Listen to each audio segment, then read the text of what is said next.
I'm going to show you how to catch more fish on a buzzbait. I love throwing a buzzbait.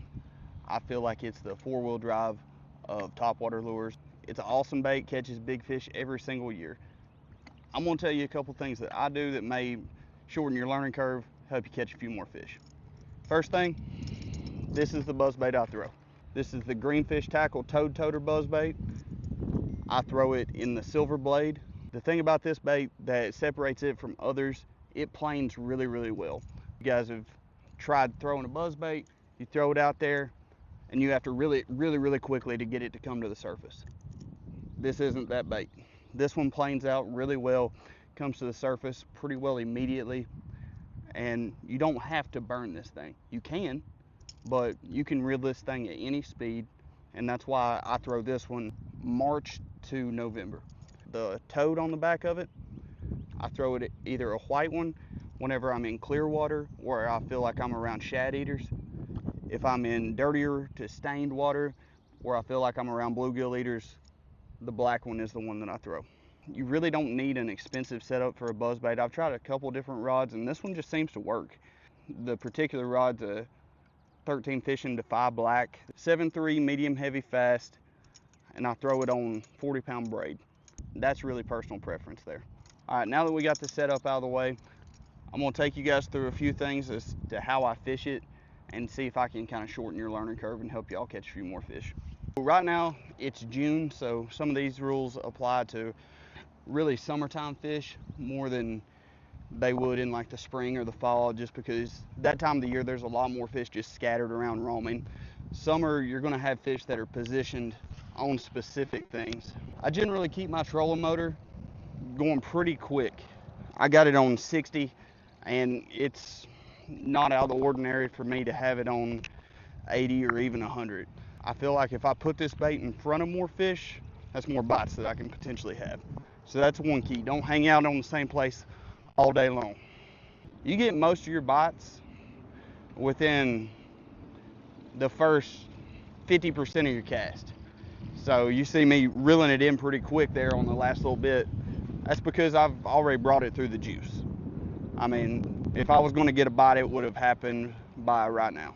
So go ahead, reel it on in, make another presentation, and go from there.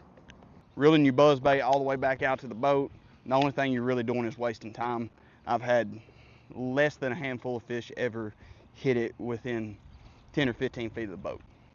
And with a buzzbait, think of this more like a spinnerbait or like a square bill. You want this thing to be close to cover or bumping into it. A lot of my bites I get because I put it in the heart of the stuff. Another reason I like this 40-pound braid compared to 50, I can cast this a lot further. I mean, I can absolutely bomb this bait. With 50, it feels a little bit more forced. I've got to put a little bit more behind it, and I feel like I'm not as accurate then. It's really fluid with this 40-pound braid. We moved to a different section of the lake, and you can see just how much more shade this section has. In the post-spawn, summertime, and even early fall, that's really key. Really, that shade helps position them. And also, in the summer, we're targeting bluegill eaters. So those fish are going to be 10 foot or less anyway. That's where the bluegill spawn. That's where they're going to be.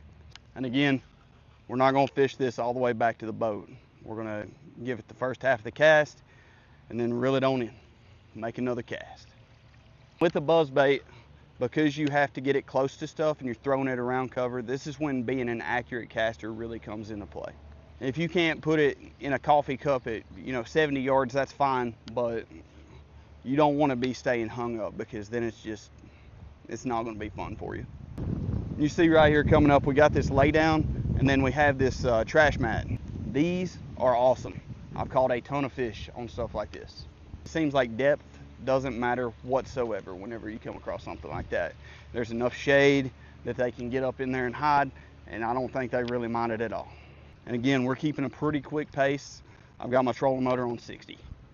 And this whole running shade with a buzzbait, especially in the summer, this is something that you can really do all day. So those bluegill are up there spawning. That's where the food is. So those fish are going to be up there all day. I've seen it last from, sunlight to sunset. The more shade you have, the better, just because you can run more water. If you ain't seeing a whole ton of shade, don't get super discouraged, because sometimes with it being real isolated, that's a real key. You don't have to fish down a half a mile stretch. You can come in, you can make 3 or 4 casts and have hit the high percentage stuff. And you can see coming up here, we got this riprap bank. That's something else that I really like throwing this thing on. You can cover a lot of water with a buzzbait, and those fish like to sit up tight. Those same fish that you'd be catching with like a spinnerbait or square bill or chatterbait, lots of times you can get them to eat this bait. I hope that helped you. Those are a couple things to help you catch more fish on a buzzbait. If y'all want to see more tips or just more catch footage, come on back, subscribe to the channel. We'll see you next time.